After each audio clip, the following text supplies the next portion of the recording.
So over here you can see that I have some text right here, and then you can see that I got some spelling mistakes. So while you're working around with the video project across multiple scenes, you may go ahead and then have multiple spelling errors. So if you want to go ahead and, let's say for example, correct them out, then you can simply go around over here onto let's say for example over here onto tools and then go to spelling right here. So you can see that you can go ahead and show the spelling suggestions right here. Disable it and then you don't have the red underline anymore, but enable it, then you got the red underline.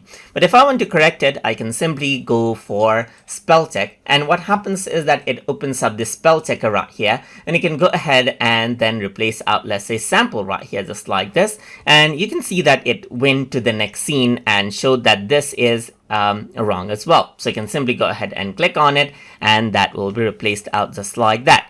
And that is how you can go ahead and then work around with spell check option inside of Google Vids. So I hope you guys learned something as always. And as always, please like, comment, share and subscribe.